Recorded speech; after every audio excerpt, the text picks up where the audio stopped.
Hello everyone, and welcome to Autocrat episode 81, the Aeneid part 1, which I've titled The Beginning. Kind of. Close brackets. So yeah, we are starting our journey through the Aeneid. It is going to be a longish journey, but it's going to be a fun one. Yeah. We're hoping it should only be 6 episodes. It's 12 books, right, the Aeneid? Yes, it is. So I'm going to say comparatively light reading compared to our other two, and then just the sound of crickets with people being unimpressed by that.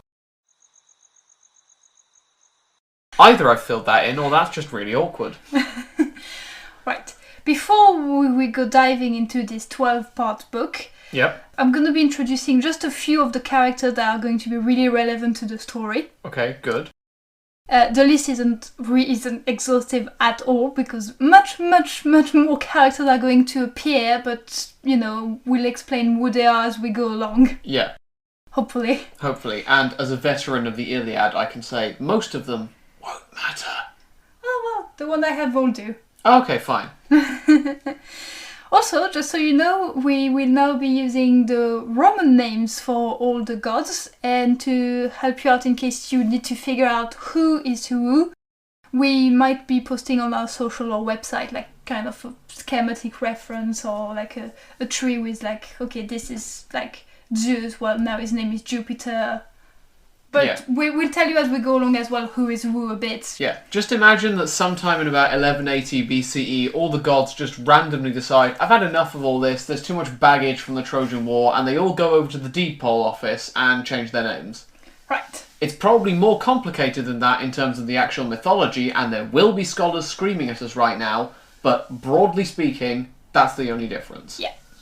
So Aeneas, just to introduce him, not that we haven't before, is a prince of Troy, and sometimes, as you may or may not know, he is referred to as the founding father of Rome. Oh, right. Did you know that? I didn't know that directly. Well, in any case, Virgil in that book, the Aeneid, refers to him as the founding father of Rome. Yeah. Oh, so it turns out Aeneas is relevant after all. Yes. Oh, you tricked me with that. Oh.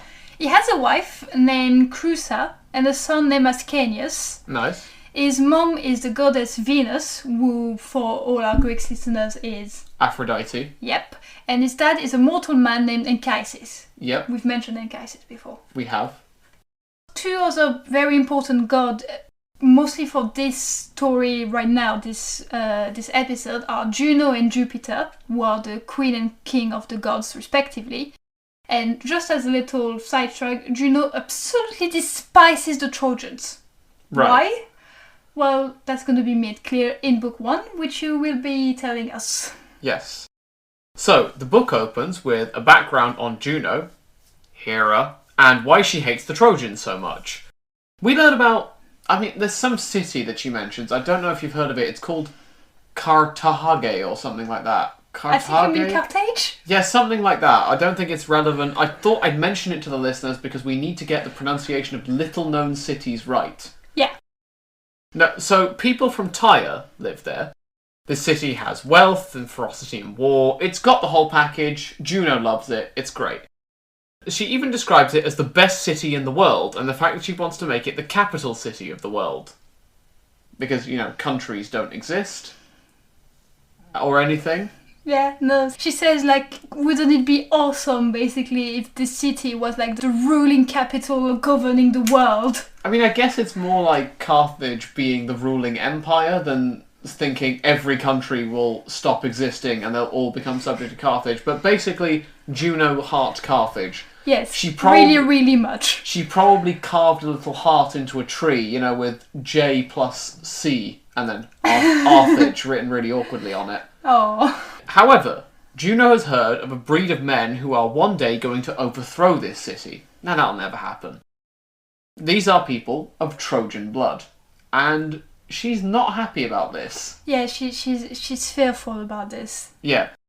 However, she also can't help but remember Paris and his judgment, and that doesn't help her with her hatred of anything Trojan. So let's walk through this quickly, because I was confused by this. Juno, in her form of Hera, was one of the 3 people competing for the Golden Apple, right? Yeah. Aphrodite, or Venus as she now is post-Depol, won the apple and was therefore on the side of the Trojans after Helen got kidnapped. Hera and Athena, or Juno and Minerva, as they will now be known, were on the side of the Greeks. Aeneas is a Trojan, and the Carthaginians are anti these Trojan people, whoever they are. So that's why I imagine Juno, it's confusing, is on the side of Carthage. Yeah, amongst other things. Cool. We got there. Now, amongst other things, this is why she despises the Trojans so much and will surely try and make Aeneas' journey to Italy, wherever that is, a living nightmare. Yeah. The book then kind of picks up in the middle to end of Aeneas' journey, so we get a cold open onto somewhere. It's a bit confusing, but here's what happens. It's basically... It's kind of a how do we get there moment, and it will make sense later. We get a flashback. It's all good. Yeah, well, we don't get a flashback as much as we get a flash forward. Okay, a flash change of time. A flash forward, but that's also a flashback, because where we are in the story is telling the story to someone else. But we pick up in the middle, and then we're going to pick up in how do we get to that middle later. Okay. It's not confusing at all, I promise. It's going to make sense. Right. I'm kind of suffering from the fact that you wrote the notes this week, and that I have no idea what's going on. That's fine. So, basically, we're in the middle of the story, is all we need to know. Juno calls on Aeolus, the wind god, and asks him to create a big storm to throw Aeneas and his followers off course. Aeolus does this, and Aeneas can only watch as the wind and the waves come rushing in and throw the ships about all over the place. Yeah. Fortunately, Neptune, the god Poseidon. Poseidon, senses the presence of an unauthorized storm in his domain, and he's not happy about it at all. No, it's really not. Trust me, it's really not. Yeah. Now, you've put he's like a dad who's mad at his kids. I imagine he puts on a pair of spectacles, gets a clipboard out, rises to the top of the ocean and says, "Excuse me, I'm detecting a higher storm presence than usual in Sector 8F. Can someone explain this, please? Well, we're already over our quota. Why is there a storm here?" Either way, he pulls rank, telling the winds of the east and west that Aeolus doesn't have the right to do what he did, and he calms the waters. Yeah, I promise you that's in the text. That's not just me having fun with someone pulling rank. Yeah. Oh, he goes up to the main server, he puts his password in, presses the override button. Yeah, probably. Yeah, that definitely happened. Anyway, only 7 ships remain from the I have no idea how many Aeneas has. I'm not sure. It says that there's many. Oh, I really wanted there to just be 8 and one random unlucky guy gets blown off course and is never seen again. But yeah, we would need to find properly with someone, Vincent, who knows how to find stuff in text better, exactly how many there were. Yeah, there were more than 7. Let's go with that. The group goes for the nearest land in sight, which is apparently Libya. Once they are on dry land, Aeneas reminds the group they've faced way more scary stuff like Cyclopses. It would be really helpful if we'd had any context about that, but Aeneas is happy about it. Yeah, because they were all a bit worried and anxious and a bit wary of where are we? We're kind of in the wood, we're kind of in the sand. So Aeneas come on guys, we faced way scarier things. And the only thing you really mentioned is the Cyclops. Yeah, one guy just... Which must mean something to him. Yeah, the one guy just crying, "I don't recognise this tree! Where are we?" And Aeneas is remember when we did that off-screen thing that no one's going to understand for a good half hour of the movie? Yeah, that was cool, right? Anyway, we now abruptly swing round to Mount Olympus. Yes, because we just leave Aeneas and his little group finding water and food. Yeah. I'm glad this is still Mount Olympus and not Mount Romulus after all the depole changes. I mean, I call it Mount Olympus. It's not really said where we're going. It just swerves to the gods. Fair enough. But I'm saying we're going to Mount Olympus for, ease of reference of where we are. Sure. Anyway, Venus observes all this happening and begs Jupiter, Zeus, to end the suffering of her poor little baby. My little boy. He's slightly wet and annoyed. That can't happen. Jupiter tries to reassure her, and we get a prophecy about Aeneas. Just so you know, there are many, many, many prophecies about Aeneas. Are you saying that... This is number 5 or 4. Are you saying that we need a prophecy jingle? Probably. Cool, I'll try and find one. Yet another prophecy. The prophecy is that one day Aeneas will find Italy and that two of his descendants, I don't know if you've heard of them, Romulus and Remus, something like that. Yeah. They are described a bit more in the book, like for 3 pages, but, you know, we want to keep a bit of suspense of who they are. Yeah. So these two lads, these plucky chaps, will one day found a city that will be the beginning of the mightiest empire in the world. Hurrah, everyone, I don't know, everyone has a celebratory beer like you see at the end of movies. It's all great. Aeneas, however, is completely unaware of what the gods are planning for his future and continues to march through the woods with his little group. That one guy still at the back going, what kind of leaf shape is this? This isn't in Italy. This isn't Troy. Shush. Just, you're being too much right now. Just so you know. Yeah. Have a guess. It will be revealed later in the episode. I'm not going to confirm or deny what you respond. Okay. But have a guess how long this is after leaving Troy. Oh, I know that things like the Odyssey take absolutely forever, so I'm going to say that we've been going for about 8 years. Please do continue. Okay. Right. So, they calm the tree guy down and tell him it's fine, it's a scary place with foreign-looking trees, but you'll be fine, just come with us. And they keep walking. During this time, Venus appears to her son Aeneas in disguise and explains to him the story of someone called Dido, the Queen of Carthage. Yeah, because it's very important that we get her background story. Yeah. Which is really funny because Aeneas is currently telling this to Dido. Oh, is he? Yeah. So we're getting a backstory in the story while we don't get any backstory for what's going on. Yes. Cool. He is currently telling the story to Didos, but that will be more revealed in book 2. Okay. So basically, her wealthy husband, a man by the name of Sychaeus, lived in Tyre and was murdered for his gold by Dido's brother, who is called Pygmalion. Now, I do not think this is the same Pygmalion from our episode about Pygmalion and Galatea and their descendant Adonis, which we did in episode 48, because man would he be old by this point. I mean, Pygmalion is considered as being a tyrant and really, really, really awful. Yeah. Okay. Well, anyway, Dido previously got told by her husband's ghost to leave Tyre, which she did, and this is how these Phoenicians from Tyre founded a city called Carthage across the sea. So basically she's doing an Aeneas right now. Yeah. Or doing an Odysseus, or whatever the verb is for just running far away after a disaster. Cool. So, Venus tells Aeneas that he needs to go and talk to this queen. So, Aeneas and his best pal Achates go to Carthage. Yeah, they do.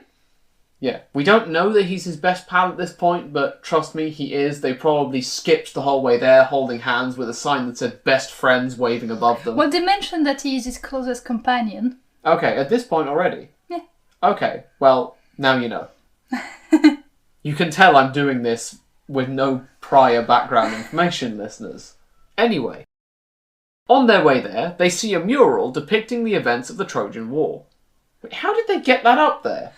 We're in Carthage, which is in modern-day Tunisia. How did they find out about some random fight going on in northwestern Turkey and go, we should write this down? There's also a statue of Juno.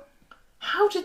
Okay, that's less surprising, because that's a god or a goddess, but they must have had like a divine revelation or something, or just been really nosy. And very quick at putting murals up. I mean, from what I've read in the text, they are very impressed to see the battle on the wall like that, and they're like, wow. What we're learning is the craftsmen of Carthage are just award-winning. Yeah. Yeah.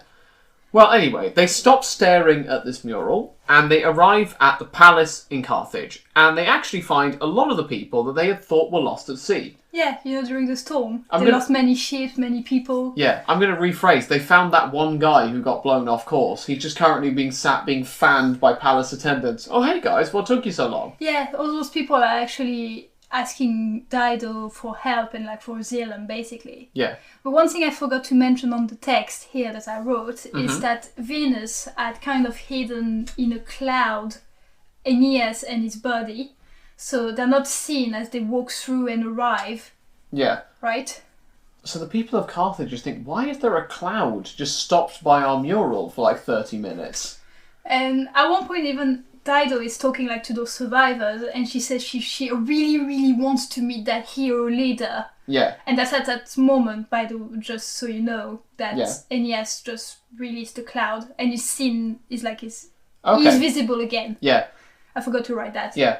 It's nice that we're keeping continuity from the Iliad and the post-Homerica, which is that Aeneas just gets abducted or manhandled by various gods at all times for seemingly no reason. But yeah, she sees him, and like she waves him over, basically. Yeah. Yeah, so he's in the palace, the cloud disappears, however it disappears, and Dido's like, oh, that's the guy from the story! Yeah. I don't know how I recognise him because they haven't described him to me. maybe actually gets pointed out. They go, oh hey, speak of the devil, he's right here.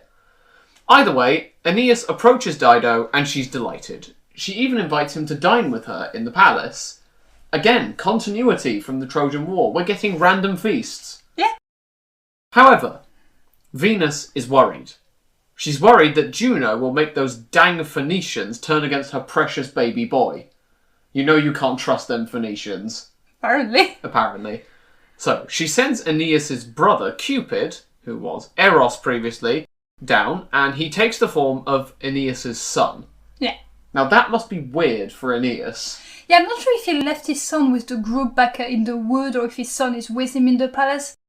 That's not really mentioned, but we know that Aeneas really loves his son. Yeah, okay. That's mentioned that he really, really loves his boy. Okay, so either way, he definitely knows where Ascanius is, and if he's back at the boats, he's probably turning around midway through his goblet of wine and thinking, why are you here? Well, Cupid hides, is not seen.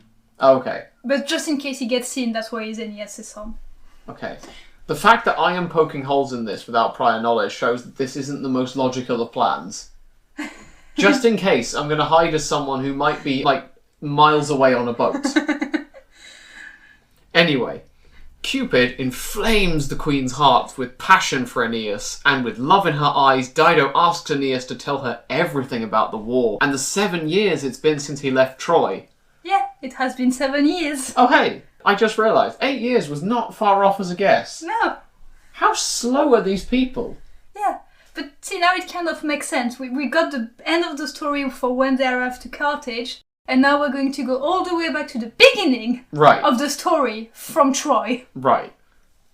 And this part of the story, it also will tell it to Dido later of how he gets to Carthage. So it's fun to imagine that he tells Dido that, you know, his mom in disguise told him about her background. Yeah. So my mum stalked you on Facebook for a bit. But yeah, that's how book 1 ends. Yeah. Are you ready for book 2, which is really a lot of flashbacks? I think I am. I feel very confused. It's okay. So, the first thing we get is a flashback explaining what has been happening since Aeneas left Troy. Okay. And for background, at first Aeneas doesn't really want to tell the story, but she basically gives him like Puss in Boot eyes, and then he tells her the story. Yeah, just force someone who clearly has PTSD to recount their adventures because you want to hear them. Yeah. Yeah. Here's the setting. Yeah. We are 10 years into the Trojan War, so towards the end, obviously. Yeah. The Greeks have constructed the giant horse and secretly hid their soldier within it. For more info on all this, see the Trojan War episodes. Yeah. Not far from the horse, actually, the Trojan finds a young Greek named Sinon. Oh, yeah. Have we mentioned him before? Yeah, we did. The guy who makes up a whole story about why the Greeks have left the horse behind. Yeah. Well, I'm going to retell that story in Aeneas' word. Amazing. Because, you know, it's always fun. Oh, we've shifted camera focus. We're now looking at the same events, but from another camera lens. Yeah. Ah, it's probably a bit taller and more... Like, you know, the angle, the height has changed. Ah, cinema. If only this wasn't an audio podcast. Sinon tells the Trojans that the Greeks had been wanting to go away for quite some time. They have been wanting to flee, but they've been prevented by horrible storms. Yeah. Sounds totally legit, doesn't it? Yeah. A prophet had even told them that, you know, if they wanted to get away, they should sacrifice one of their own, and they chose Sinon. Yeah. But he managed to escape, and the Greeks were like, well, we're just gonna leave you then. Yeah. It's not worth the effort. There's clear skies right now. We need to go because the weather app says that in 5 minutes the storms are going to be back. It's not worth it. So the Trojans kind of take pity of Sinon because he appears as like a young youth. He looks quite young. Yeah. He is quite young. And they ask him, what's the meaning of the horse? You know, why is it there? Why is it outside our wall? Yeah. The rest of this makes sense, but it's kind of a giant wooden horse. Could you explain that, please? Yeah. Sinon explains that it was an offering for Minerva. Athena. Who is, you know. Athena. Yeah. And because she apparently turns against the Greek after the desecration of one of her temples by Ulysses. Now, I should say this is not US President Ulysses S. Grant, nor is it the book by James Joyce. This is the Roman equivalent of Odysseus. Yeah, I did not know that. Did you not? No. Okay, that's Odysseus. Okay, that's Odysseus. Yeah. That's why I didn't write it in bracket, as you can see. Yeah. Now, if any harms is to come to the statue, then Troy will be destroyed by Minerva's wrath, and the only way to be safe is to take the horse in the city, also claims Sinon. Yeah. The guy we can totally trust because we met him 5 seconds ago. Yeah, he's young. You know. Yeah. At some point, a spear gets sent towards the horse, I believe by the priest I'm going to mention in a bit. Okay. Presumably because he doesn't believe Sinon's story. Yeah, that's because they don't believe his story. Yeah. And, well, suddenly 2 serpents, massive snakes, rise up from the sea and devour the Trojan priest and his 2 sons, for good measure. I think we did mention this, actually, at the end of the Post-Homerica. I didn't really go into detail. I didn't realise we had sea serpents. We do. That's cool. Well, the Trojan interprets that as an omen that Sinon is telling the truth and they take the horse in. Or at the very least, it's an omen of don't touch the horse. Just don't. The next few bits and pages are everything that we know, like Sinon opens the belly of the horse later and the battle happens. Yep. And the son of Priam that I wasn't sure if we had mentioned already is killed, Polites. Oh no, Polites. We did mention him. He was the guy in a tuxedo wandering around being really polite and sipping wine with his little finger up. Yeah. We called him Polites a lot. He's dead? Yeah. But yeah, the next few pages, that's why the book 2 summary is a bit shorter, because it's literally just retelling the battle again. Yeah. In the same details. Yeah. Just the sack of Troy with a different camera angle and presumably very wobbly because Aeneas is doing a lot of running and panicking. Yeah. Towards the end of the battle, Aeneas sees Helen, who is, you know, the whole cause of this freaking war. Yep. And is determined to kill her, but his mum appears to him. And she tells him to flee. Yep. To get out of here. Get out of here now. This isn't your battle. This isn't Helen's fault. It's the gods' fault. It's the gods' battle. Yeah. Which is what's written in the book. Okay. So he decides that he will set off for Italy with his son, his wife, his dad, and other Trojans. Yeah. And also Hector had come to him in a dream, as we had mentioned, I believe, and tell him to flee to found Lavinium, which is, by the way, one of the first of the many prophecies that is made about him. Play the jingle and or silence. Yet another prophecy. But yeah, we saw in the Post-America that he was fleeing, but that there was no mention of his wife. Yeah. But that's because during the escape, they get separated. Oh, no. And when things calm down a bit, so when Troy has finished burning down...